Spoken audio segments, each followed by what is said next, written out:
خواتین و حضرات السلام علیکم۔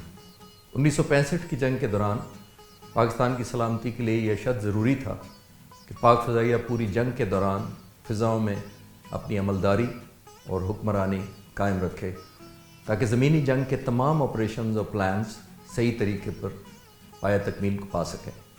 ٹیکنالوجی اور عددی اعتبار سے برتری نہ ہونے کے باوجود یہ ایک بہت بڑا چیلنج تھا، جس کے اصول کے لیے پاک فضائیہ نے ایک جارحانہ اور نڈر انداز اپنایا، جس نے بالآخر ملک کی فضائی حدود کو ناقابل تسخیر ڈھال فراہم کی۔ یہ کامیابی بنیادی طور per air marshal Asghar Khan کی دور اندیشی اور قائدانہ صلاحیتوں سے منسوب ہے۔ وہ دوسری جنگ عظیم کے تجربہ کار لڑاکا پائلٹ تھے اور پاکستان کی آزادی سے پہلے برما میں اپنی خدمات انجام دے چکے تھے۔ وہ نوزائیدہ ملک کی فضائیہ کی اس کمیٹی کے بھی رکن تھے جو دو نئی بننے والی ریاستوں پاکستان اور ہندوستان کے درمیان دفاعی اثاثوں کی تقسیم کے لیے بنائی گئی کمیٹی کا حصہ تھے۔ جولائی 1957 میں صرف 36 سال کی عمر میں وہ پاکستان کے پہلے مسلمان کمانڈر ان چیف بنے۔ انہوں نے 1947 سے 1965 تک 18 سال کی سروس کے دوران پاک فضائیہ کو ایک انتہائی قابل احترام قوت میں تبدیل کر دیا۔ خواتین و حضرات، پاکستانی قوم تقریباً ایک ہفتے کے بعد یوم پاکستان منانے جا رہی ہے۔ اس موقع پر پاک فضائیہ نے سوچا کہ کیوں نہ تاریخ کے ان صفوں پر نظر دوڑائی جائے اور ان پہلوؤں کو اجاگر کیا جائے جو عمومی طور پر کم توجہ پاتے ہیں۔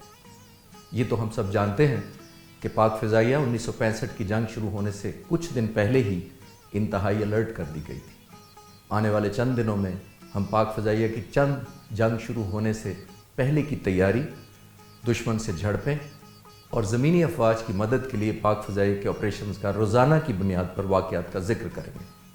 1965 سے تقریباً 8 سال قبل 1957 میں جب ایئر مارشل اصغر خان نے پاک فضائیہ کے پہلے کمانڈر ان چیف کا عہدہ سنبھالا تو گروپ کیپٹن نور خان کو نئے آپریشنز گروپ کی تنظیم نو کی ذمہ داری دی گئی۔ یہ وہ ذمہ داری تھی جو 1959 میں حکومت پاکستان کی جانب سے قومی ایئر لائن یعنی PIA کے لیے مینیجنگ ڈائریکٹر تعینات ہونے سے پہلے تک انہوں نے انجام دی۔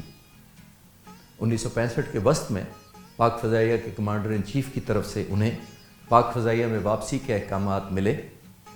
ان کی مؤثر جنگی حکمت عملی میں سوجھ بوجھ کے پیش نظر ان کی ہوابازی سے طویل عرصے تک دوری کے بعد بھی آپ کو پاک بھارت جنگ لڑنے سے صرف کچھ ہفتے پہلے یعنی 23 جولائی 1965 کو پاک فضائیہ کی کمان سنبھالنے کا اعزاز حاصل ہوا۔ یہاں یہ بات قابل ذکر ہے کہ آپ نے 6 سال فضائیہ سے دور رہنے کے باوجود چند دنوں میں سرگودا سے T-33 طیارے پر ایک مشن کرنے کے بعد F-86 پر بھی فلائنگ میں عبور حاصل کر لیا اور جلد ہی آواز سے دگنی رفتار کے جہاز یعنی F-104 کو اڑانے میں بھی مہارت حاصل کر لی، جس کے چند دنوں بعد انہوں نے ہوا سے زمین پر گولیوں کے نشانے میں 100% سکور حاصل کیا، جو کہ تقریباً ناممکن تھا کیونکہ یہ سکور اس سے پہلے پاک فضائیہ میں کسی نے حاصل نہیں کیا تھا۔ انہوں نے یہی سکور چند دنوں بعد دوبارہ حاصل کر کے یہ ثابت کر دیا کہ اتنا شاندار سکور انہوں نے بائی چانس حاصل نہیں کیا تھا۔ نئے ایئر فورس چیف نے اسی کارکردگی کا مظاہرہ F-6 طیارے پر بھی کر دکھایا۔ نور خان کی پاک بھارت جنگ میں کلیدی کردار اور پاک فضائیہ میں قائدانہ صلاحیتوں کی بنیاد پر اس بات میں کوئی شک نہیں تھا کہ ان کی قیادت کے بغیر پاکستان شاید شدید مشکلات سے دوچار ہو سکتا تھا۔ پاک فضائیہ اس وقت افواج پاکستان کا زور بازو تھی اور یوں نور خان کو صدر پاکستان فیلڈ مارشل ایوب خان کی طرف سے پاک فضائیہ کے جنگی منصوبوں پر عمل درآمدگی کے لیے مکمل اختیار اور آزادی دے دی گئی۔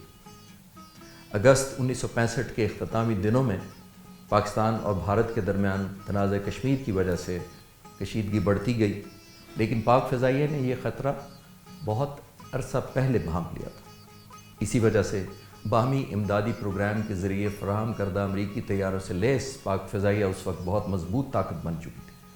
پاک فضائیہ کے پاس اس وقت 92 F-86 طیارے دستیاب تھے، جبکہ 8 سیبر طیارے اوور آلنگ اور مرمت کی وجہ سے جنگ میں حصہ لینے کے قابل نہیں تھے۔ اس کے علاوہ 12 F-104 پاک فضائیہ کے بیڑے میں شامل تھے، جبکہ 2 ٹرینر طیارے بھی تھے جو جنگ کے لیے موزوں نہیں تھے۔ اس کے علاوہ 25 B-57 بمبار طیارے تھے، جن میں کچھ جہازوں میں جاسوسی کے آلات بھی نصب کیے گئے تھے۔ پاک فضائیہ کے بیڑے میں شامل اضافی طور پر پاک فضائیہ کے پاس 12 T-33 جیٹ ٹرینر بھی تھے، جنہیں موقع کی مناسبت سے محدود پیمانے پر جاسوسی اور زمینی حملے کے لیے استعمال کیا جا سکتا تھا۔ یہ سب 141 جنگی جہاز 9 اسکواڈن میں تقسیم کیے گئے تھے۔ پاک فضائیہ کے اس جنگی بیڑے کو 30 مختلف ٹرینر، ٹرانسپورٹ اور ہیلی کاپٹروں کی بھی مدد حاصل تھی۔ اس کے مقابلے میں ہندوستان ایئر فورس کے پاس لگ بھگ 775 طیارے تھے، جو 29 اسکواڈن میں تقسیم کیے گئے تھے۔ 500 سے زیادہ تو ایسے طیارے تھے جو بطور فرنٹ لائن استعمال ہو سکتے تھے۔ ان جنگی طیاروں میں سے 10 عدد آواز سے دگنی رفتار والے MiG-21 طیارے، 118 برطانوی ہنٹر، 80 کے لگ بھگ نیٹ اور 80 ہی مسٹیئر طیاروں کے علاوہ 56 اورگن، 132 پرانے ویمپائر طیارے، 53 کیمرہ بمبار طیارے اور 7 کیمرہ جاسوس طیارے بھی شامل تھے۔ یوں دونوں طرف کی فضائی قوت کا موازنہ کیا جائے تو اس کا تناسب 4-1 کا بنتا تھا، اور یہ تناسب 5-1 تک جا پہنچتا ہے جب ہندوستانی فضائیہ کے 191 ٹرانسپورٹ طیارے اور 48 ہیلی کاپٹر کو بھی شامل کر لیا جائے۔ جب جنگ کے امکانات بہت بڑھ گئے تو پاک فضائیہ نے اپنے تمام جنگی جہاز مختلف جنگی یونٹوں میں تعینات کر دیے تاکہ دشمن کے ناپاک عزائم کا بھرپور اور منہ توڑ جواب دیا جا سکے۔ یہ 141 کے قریب جنگی جہاز 4 مختلف بیسز پر تعینات کیے گئے، یعنی سرگودا، پشاور، مانی پور، کراچی اور ڈھاکہ۔ خواتین و حضرات، یہ تھے وہ حالات اور یہ تھے وہ جنگی سامان جن کے ہوتے ہوئے پاکستان اور ہندوستان کے درمیان کشیدگی اس حد تک بڑھ چکی تھی کہ جنگ کسی وقت بھی شروع ہو سکتی تھی۔ آئندہ دنوں میں ہم آنے والے دنوں میں ہونے والے واقعات کا ذکر کریں گے۔ پاکستان ایئر فورس زندہ باد، پاکستان آئندہ باد۔